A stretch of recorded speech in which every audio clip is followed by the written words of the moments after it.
Então, nessa ação penal 506-31-30-17, continuidade do depoimento do senhor Antônio Palocci Filho, eu devolvo a palavra à defesa do senhor Luiz Inácio Lula Silva. Perfeito. Então, senhor Antônio Palocci, eu vou insistir nessa pergunta porque ela é muito relevante. O doutor Sérgio Moro perguntou ao senhor na outra ação se o senhor tratava de pagamentos, contribuições paralelas, não contabilizadas, Caixa 2. O senhor fez uma afirmação aqui muito clara: eu nunca tratei. Então, eu pergunto, o senhor hoje muda a versão por conta da negociação da sua delação premiada? Não, como esclareceu o senhor promotor, doutor Welter, eu não tenho um acordo de delação premiada. O senhor tem uma negociação em curso? Tenho tratativas, isso é um assunto que está a cargo dos meus advogados, eu confio no trabalho deles, são advogados de alta qualificação, com experiência no setor, e confio que eles estejam fazendo o melhor dentro da lei, olhando maneiras de contribuir com a justiça, que é a minha vontade, e maneiras de obter benefícios, que também é minha vontade. Estou falando claramente que quando o doutor Sérgio me perguntou se eu ia falar, eu disse a Vossa Excelência que ia falar. Eu desejo falar, eu prefiro falar. Acho que há um conjunto de situações que a Operação Lava Jato identificou, que eu confesso para o senhor doutor, né? Então, por um tempo tentei ajudar que essas investigações não andassem. Hoje eu acho que melhor que elas se esclareçam e a gente tente com isso melhorar as coisas. Eu estou fazendo isso dentro daquilo que eu li da lei, que me dá essa possibilidade e que me garante objetivamente, alguns benefícios legais. Então eu estou atuando aqui dentro dos parâmetros institucionais que são estabelecidos na lei. Correto. Naquela mesma oportunidade, quando o senhor foi perguntado a respeito de um suposto crédito de 200 milhões, o senhor disse naquela oportunidade o seguinte, isso é a resposta textual do senhor: o presidente Lula me procurou surpreso, estranhando, e disse: olha, eu nunca tive conversa desse tipo, não foi uma conversa direta, chegou a mim, eu queria entender o que está acontecendo, do que é que se trata. E aí o senhor disse que, por conta desta afirmação, relato textual do senhor, que o presidente Lula teria ficado surpreso e estranhado o assunto. Aí o senhor teria ido ao senhor Marcelo Odebrecht e dito: jamais tratamos a relação do governo com a empresa a partir de provisões. O senhor, mais uma vez, quer dizer, como compatibilizar o que o senhor disse no depoimento anterior com a versão que o senhor dá hoje aqui nesta audiência? O senhor poderia especificar o que o senhor achou diferente? O senhor disse aqui no seu relato que o senhor foi chamado pelo presidente Lula e ele disse surpreso, estranhando algum tipo de referência a um crédito. O senhor foi tomar satisfação com o Marcelo Odebrecht. Foi o que eu expliquei para o doutor, para Sua Excelência, o juiz Sérgio Moro, agora, há poucos minutos. A relação com o Odebrecht não se dava dessa maneira, por isso ele ficou surpreso com a forma com que o Emílio abordou no final de 2010. Não foi para oferecer alguma coisa, doutor, foi para fazer um pacto, que eu chamei de pacto de sangue, porque envolvia um presente pessoal, que era um sítio, envolvia o prédio de um museu, pago pela empresa, que envolvia palestras pagas a R$200 mil, fora impostos, combinadas com a Odebrecht para o próximo ano, várias palestras. E envolvia uma reserva de R$300 milhões. Certo. O presidente Lula me procurou. Eu ficaria surpreso também. Eu não estranhei a surpresa do presidente, mas ele não mandou eu brigar com a Odebrecht. Ele mandou eu recolher os valores. Correto. Só para lembrar, essa conversa que o senhor afirma ter ocorrido entre o ex-presidente Lula e o senhor Emílio Odebrecht, o senhor não estava presente? Não. Certo. Eu esclareci que quem me contou essa conversa foi o presidente Lula na manhã seguinte. Correto. E o Marcelo Odebrecht, quando eu falei com ele, confirmou que ele tinha pedido para o pai dele falar. Ele só teve divergência de valores. Ele falou: não é 300 milhões, meu pai se enganou. 300 é a soma daquilo que foi dado com aquilo que ainda tem disponível. E o pai do Marcelo, seu Emílio, disse ao presidente Lula que 300 milhões é o que estava disponível naquele momento. Então havia entre eles uma divergência. E eu algumas vezes conversei com o Marcelo sobre isso. Certo. Pediria só um pouco mais de objetividade para o senhor. Quer dizer, o senhor confirma então que o senhor não estava presente nessa suposta conversa entre o presidente Lula e o senhor Emílio. Estava presente na conversa com o presidente Lula. Certo, mas não na suposta conversa. Não, na suposta não, está na agenda do presidente Lula. O senhor estava presente na conversa? Não, estou dizendo, a reunião está na agenda, as duas reuniões, uma do presidente Lula com o seu Emílio Odebrecht nos últimos dias de dezembro, e outra no penúltimo dia de dezembro, dia 30, aí já com a participação da presidente eleita Dilma Rousseff, onde, vamos dizer, as amarrações políticas foram feitas por eles. E o presidente Lula, o Marcelo, depois o doutor Emílio, todos me falaram da reunião. Certo. A presidente Dilma. Eu vou repetir para o senhor a pergunta, porque ela é bem objetiva. Mas ele já respondeu, doutor. Ele já falou que não estava presente na reunião. Perfeito. Então, assim... O senhor Emílio Odebrecht foi ouvido por este juízo e nesta ação penal. E quando perguntado a respeito do tema, o senhor Emílio afirmou peremptoriamente que não tratou desse assunto com o ex-presidente Lula. Ele foi ouvido na condição de testemunha e colaborador, portanto com duplo dever desse assunto da verdade. Doutor, para o doutor especificar. O senhor Marcelo Odebrecht, o senhor Marcelo Odebrecht disse que teria incumbido o senhor Emílio de falar com o presidente Lula sobre um suposto crédito. Só que a afirmação do senhor Emílio aqui em juízo sobre o compromisso de dizer a verdade como testemunha e colaborador foi a de que ele jamais tratou de qualquer valor com o ex-presidente Lula. Então, queria saber se o senhor está dizendo a verdade aqui como o acusado da ação, ou se o senhor Emílio Odebrecht, como testemunha, falou a verdade, porque as versões são antagônicas. Eu não vi o depoimento do doutor Emílio. Eu vi um depoimento do doutor Emílio no seu processo de colaboração, que ele afirma que uma das coisas que ele foi fazer nessa reunião foi levar a notícia da conclusão do sítio, da obra do sítio. Isso ele mesmo fala num depoimento que eu vi na televisão. Certo, mas nesta ação penal ele fez a afirmação categórica de que jamais tratou desse tema ou de valores com o ex-presidente Lula.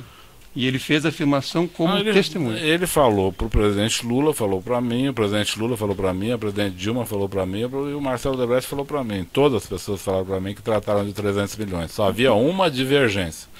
Se eram 300 milhões disponíveis, ou, segundo o Marcelo, que era um pouco mais contido nesses valores, que os 300 milhões não eram disponíveis. Eram 150 milhões disponíveis, 150 milhões pagos. E eu que não queria ter contas com a Odebrecht. Insisto, doutor, não por santidade. Eu achava que não devia ter conta corrente, eu achava que devia continuar uma relação de confiança, onde a gente buscava os recursos quando era necessário. Eu tinha essa posição, essa postura. Assim como no terreno. Eu não queria fazer aquela compra toda complicada. Eu queria fazer uma compra simples, mas queria fazer. Certo. Mais alguma pergunta? Sim. Então, quero dizer, o senhor Emílio teria mentido no depoimento que prestou perante esse juízo? Eu não vi o depoimento, doutor. Eu não posso dizer se ele mentiu, se não mentiu. Ele pode ter esquecido. Certo. Não acredito que ele tenha mentido. Perfeito. Mas provável que ele tenha esquecido, ele tenha se confundido a reunião, porque não era isso que eu quero lhe dizer. E eu já disse aqui, não era prática, doutor Emílio, tratar de reservas de recursos com o presidente Lula. Não era prática. Eu tive em dezenas de reuniões com eles, esse assunto não era a pauta das reuniões, mas nessa foi. Esse foi o espanto do presidente Lula. Não o espanto de ter disponível 300 milhões. Ele gostou disso, tanto é que na segunda vez falou que o doutor Emílio tinha confirmado os 300 e que poderia ser mais, para eu cuidar disso. Não é para cuidar do espanto dele, é para cuidar do dinheiro. Certo, mas eu reforço aqui o depoimento que o doutor Emílio deu. E, doutor, daí para questionar o depoimento do acusado aqui pode ser confrontado depois, mas ele não pode responder pelo depoimento do outro, do que o outro falou, que o outro não falou, se o outro mentiu, se o outro falou a verdade ou não. Então vamos adiante. Correto. O senhor sabe dizer qual era o relacionamento do senhor Marcelo Odebrecht com o ex-presidente Lula? O senhor sabe dizer se eles tinham um bom relacionamento ou não? Normal, mas pouco frequente. Com relação a esse imóvel da rua Abebeque Brandão, o senhor disse aqui que qual era a vinculação dele em relação ao Instituto Lula? Quer dizer, por que é que a Odebrecht estaria envolvida na compra deste imóvel? Porque o Dr. Bonlá e o Dr. Roberto Teixeira sabiam que a Odebrecht era uma colaboradora. Colaboradora talvez seja uma palavra... Desculpa, às vezes eu sou 30 anos treinado para falar dessa forma, mas que a Odebrecht dava propinas frequentes ao presidente Lula e ao PT. Como se tratava de pagamento de uma propina, ela achou que a Odebrecht poderia pagar esse terreno. Eu imagino que seja isso, porque o Bonlá foi falar comigo, não foi para me convidar para visitar o prédio, foi para eu pedir o dinheiro para o Marcelo Odebrecht, porque ele sabia que eu conversava com o Marcelo Odebrecht sobre essas coisas. Certo.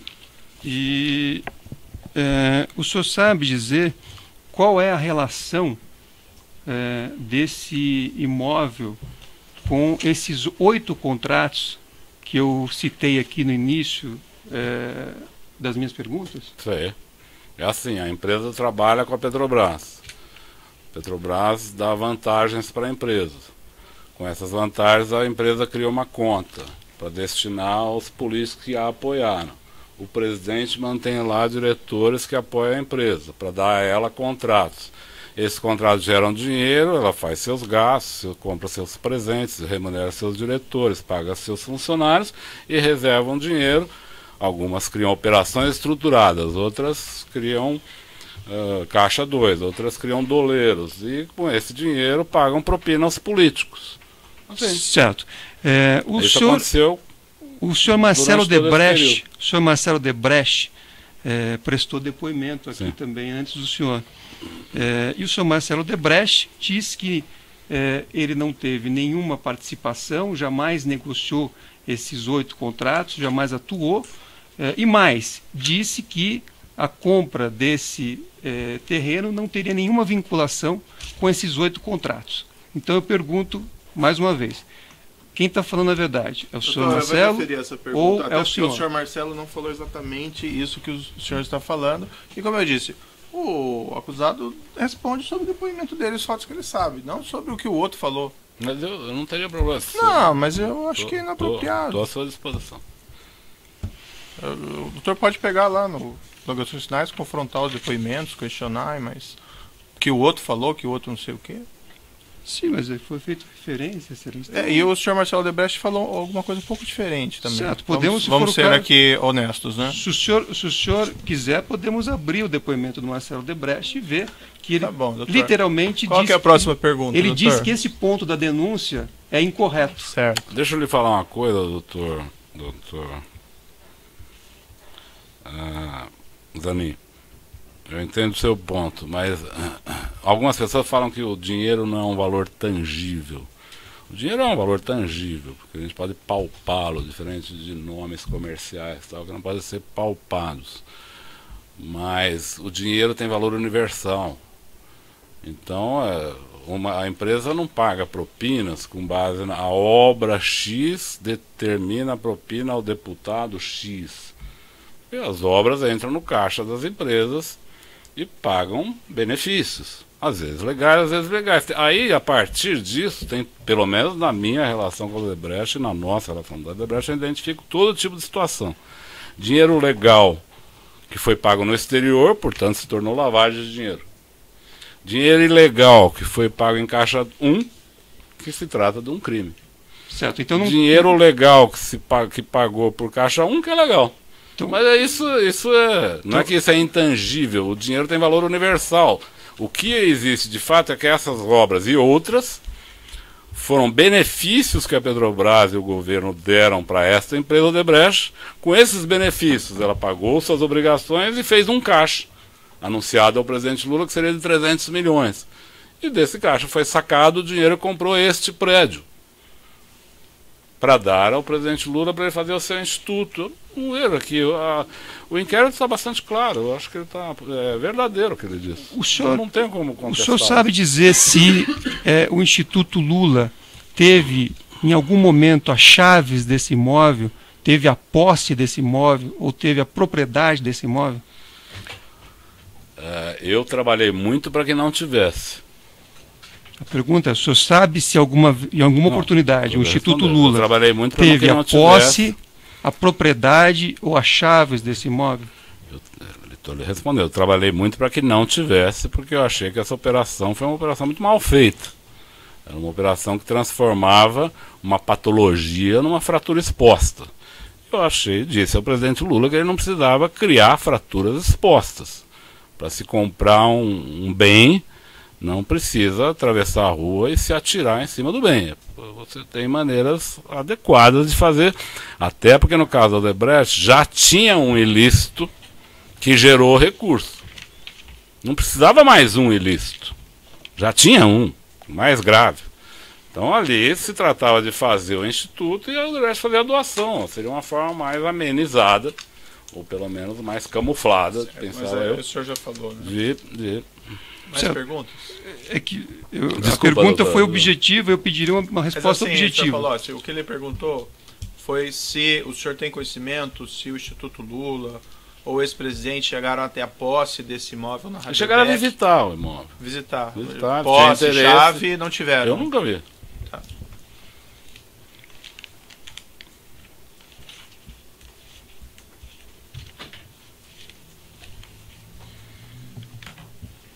Aí, como eu lhe disse, a Odebrecht começou a estudar outros locais. Não, mas estudou o próprio local atual. Entrar nessa questão. Certo. Não tem mais perguntas, Silêncio. Perfeito. Seguindo aqui na ordem, a defesa de Paulo Melo. Sem perguntas. A defesa de Roberto Teixeira.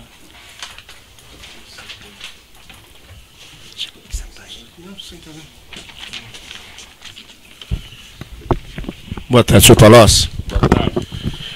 Só para entender bem, que para mim, confesso, não ficou muito claro.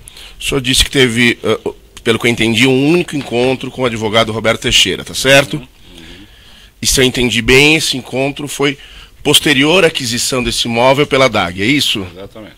Esse encontro foi aonde? Na casa do presidente Lula, em São Bernardo. Quem que estava nesse encontro? Presidente Lula, Dona Marisa, Dr. Roberto Teixeira, Dr. Zé Carlos Bonlai, eu e Dr. Paulo Akamoto. Acho que não me lembro de outras pessoas. Tá, e nessa reunião, pelo que eu entendi do senhor ter falado, que ficou decidido que não se usaria o imóvel para o Instituto Lula, é isso? Ficou como um consenso dessa reunião. Eu não sou responsável pelo Sim. Instituto, mas o consenso dessa reunião foi que se aceitou que era inadequado ficar com esse imóvel. Tá bom. Depois a Paulo Okamoto, que era presidente do Instituto, daria sequência às tratativas com a Odebrecht sobre isso, tá? Mas a reunião ficou entendido que não era uma operação adequada. Tá bom, estou satisfeito, Silêncio. A defesa de Marcelo Bahia Odebrecht tem perguntas? Tem perguntas? A defesa do próprio acusado tem alguma negação? Sim. Me ocorreu aqui que eu acho que eu não dei a palavra para o de acusação, mas teria perguntas? Perfeito. O senhor só pode esclarecer o seguinte: o senhor mencionou numa sua resposta, tentei ajudar a que não andassem as investigações da Operação Lava Jato, juntamente com o ex-presidente? Sim. Em algumas oportunidades, eu me reuni com o ex-presidente Lula e com outras pessoas no sentido de buscar, vamos dizer, criar obstáculos à evolução da Lava Jato. Posso citar casos, se o senhor desejar. Vamos deixar isso, não é objeto específico desse processo, vamos deixar então para uma outra oportunidade essa questão. Pode encerrar então a gravação.